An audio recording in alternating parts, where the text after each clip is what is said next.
I can't sing over my song. Yeah. I cannot do that. Yeah, it's an unemblamed. Now I sing my songs so I can sing it on stage. I cannot sing over my song. Yeah, right. Welcome to Crime Time News, JA News and Entertainment with a buzz. The video that you just saw is of a DJ known as DJ AG. He is from London, UK, that vicinity.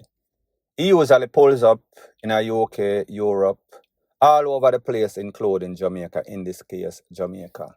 And then top artists usually pull up right on the street and they would perform, freestyle, whatever you want to call it. Like you could see, the performer for the day, or one of the performers for the day, was Beenie Man. However, people like the performance, but there was one thing that was obvious, is that Beenie Man had something poking out at the back of his t-shirt, Gaza, jersey, whatever you want to call it. Now, people, there is nothing wrong, because you and I know Beenie Man is a top artist. Beenie Man have money. So therefore, Beenie Man can get a license for a piece because he has zero criminal record. Him can use it to defend himself, rate, lele, blue, blah, bling.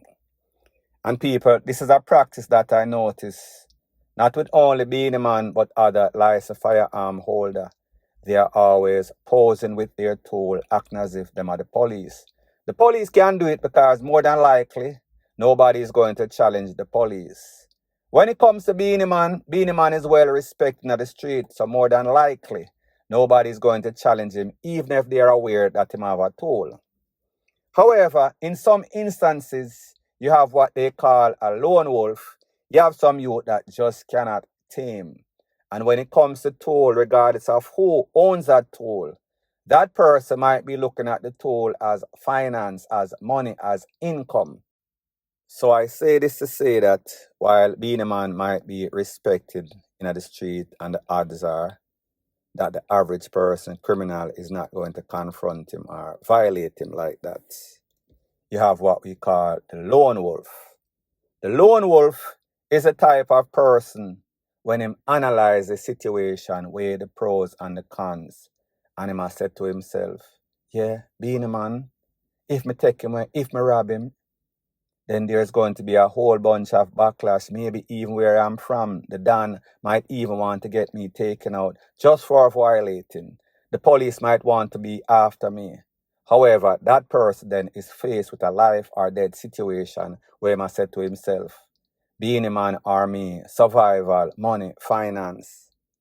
He then might make a decision that he would not normally make because he see an opportunity. So therefore, he is going to seize that opportunity. And I have seen a lot of lies the firearm holder make the same mistake. Me just say, don't start no ish, won't be no ish. Don't rub butter palm post mouth because they have in their natural instincts, that survival instincts, and they will take you out so that they can survive regardless of the consequences. So me just say, you sleep and mark, you know what? Point blank and period. So the next thing that is popping in the news is that we see that there's a great debate over that legendary clash between dancehall artist Mavado and Virus Cartel at Skeng 2008, 2009, 2008, I think. Some people, Gaza fan, I say Virus Cartel win hands down. Mavado fan, Gully fans saying that Mavado win hands down. So therefore, it was mixed review. Most persons would be undecided. Most persons would say, boy, me not really know who win.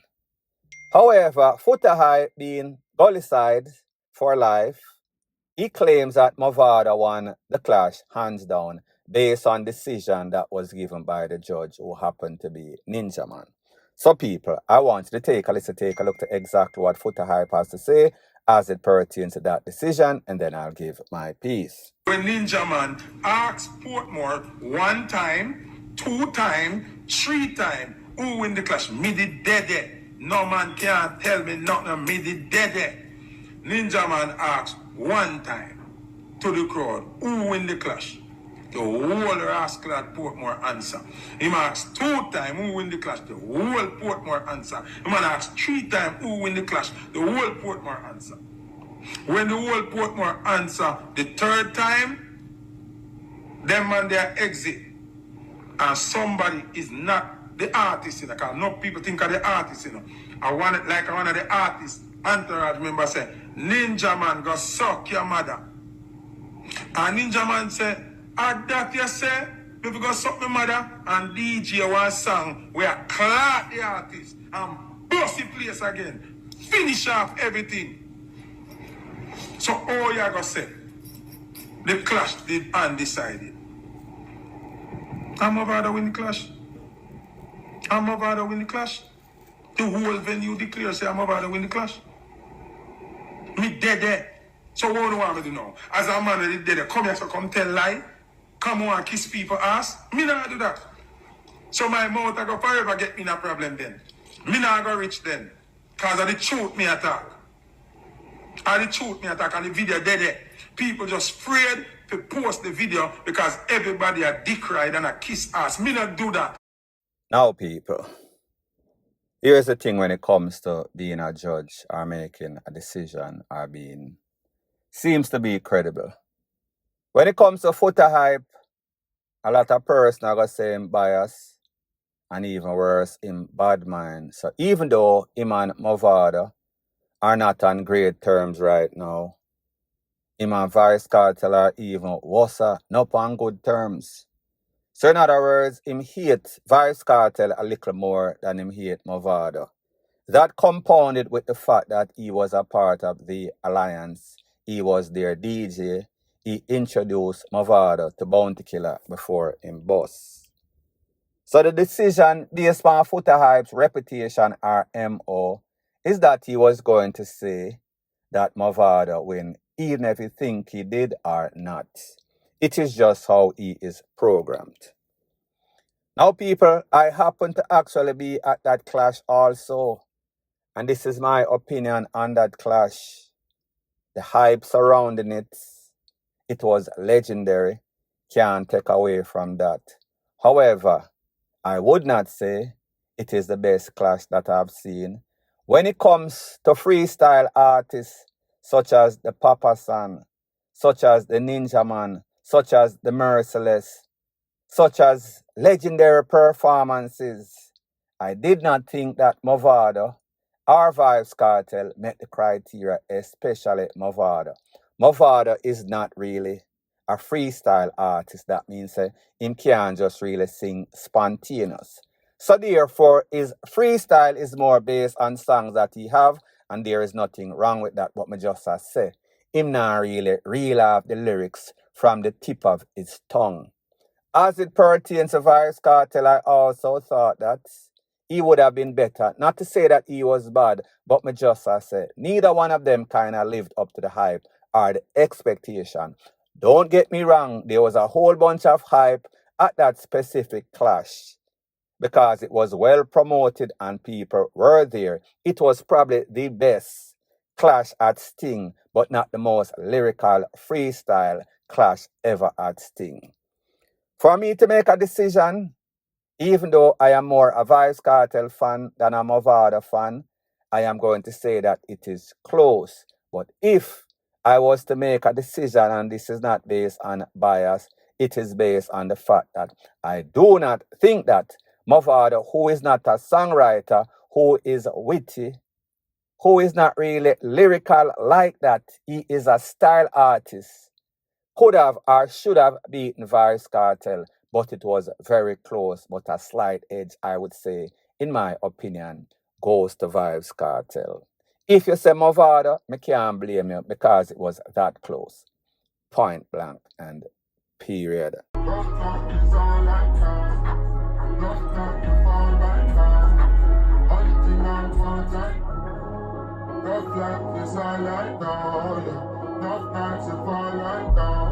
So the next thing that is popping in the news, it seems as if Jahshii is really desperate. And Jahshii really needs a boss back in the business. Jahshii wants relevance in the dancehall because he realized that Relevance is money, cash in hand. Fame, fortune, girls, big car, big house.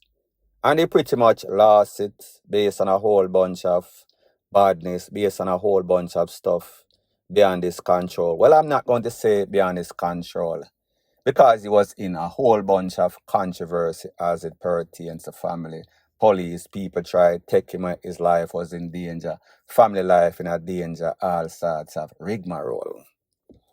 Well, it seems as if he realized that when it comes to dancehall, when you bust and get the opportunity and did not capitalize on it, it is hard for bust back. You stand a chance to end up in the bust back. So I realize there's one particular artist being Masicka that kind of is the most dominant. Well, not the most dominant because we see Vice Cartel have the place in our headlock. Consistent when it comes to song, Masicka really been controlling the dancehall space with quality of song, consistency of songs. So Jahshii probably said to himself when him analyze where the pros and the cons, but if me align with this man, if me collaborate with this man, me can get a boss back. I am not going to get the opportunity from no other artist. Which other artist is as hot as Masicka other than Vice Cartel? Chances are Vice Cartel is probably not doing any sort of collaboration based on what we've seen thus far. So therefore, Masicka is his best opportunity. So therefore, when he went on Sumfest, he was trying to appease Masicka, make him know him respect him, putting him on a pedestal, even though a moment after he would realize that it was going to be to his detriment. So even though people are want Jahshii, stay away from Masicka. Masicka fling you under the bus, say they drunk, say he had no sorts of idea what your intention was, even though it looked like it was collaborated, synchronized, and coordinated. But people like me say, you can't tell people what to do when them have their mindset. And his mindset is that Masicka is his best opportunity. FUCK, what anybody else want to say. Point blank and period.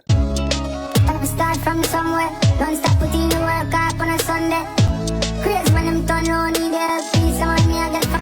So the next thing that is popping in the news is what we call a rare sighting. Something that you hardly see in Jamaica, and that is dancehall artist Alkaline. Seen in a Jamaica somewhere look like some river in a some sorts of rural area. Now people, just in case you do not know, when you see Alkaline in the streets of Jamaica, it is like seeing the Loch Ness Monster or Bigfoot being revealed. It is just something that we never see. However, it seems as if Alkaline and his camp is letting us know that I am outside in your granny outside. Now we saw that in the interview that he did with Cliff Hughes, that the backlash on interview, he said that he is always in a Jamaica. But you and I know, if Alkaline was ever in a Jamaica, somebody going to see him and somebody going to draw for them phone and video or record something. There was no way that he's going to be in a Jamaica and he was not seen. Somebody have to see him. Jamaica people just fast and them like for record. Now, if I was a betting man, I would safely say that this video was released after Alkaline got back to Florida, United States, where he presently resides and work. Because he's not the type of person to take any sorts of risk.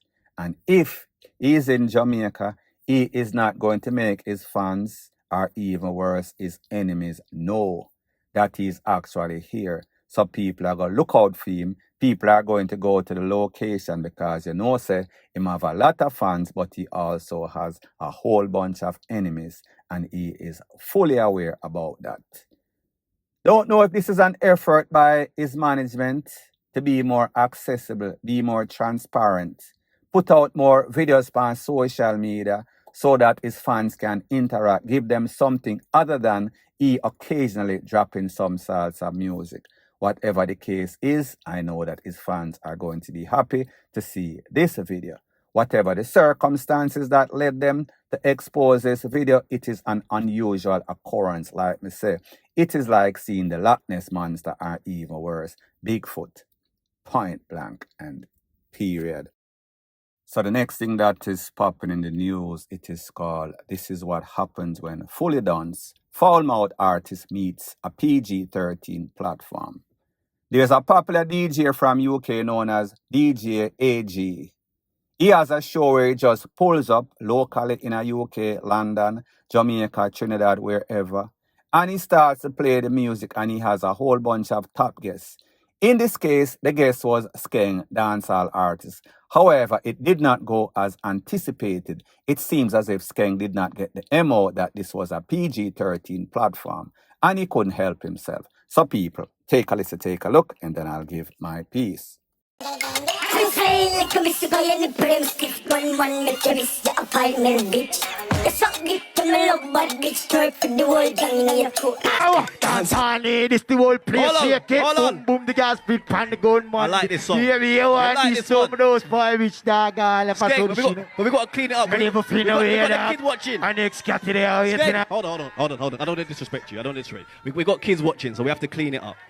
So can we clean that one up? Can we clean that one up, or we can't clean? Or should we do another one? Let me. Yeah. Okay, he can't sing. Listen, big up Skeng. He can't do it clean, but we have got kids watching, so we have to just, yeah. Shout out to Skeng each and every time.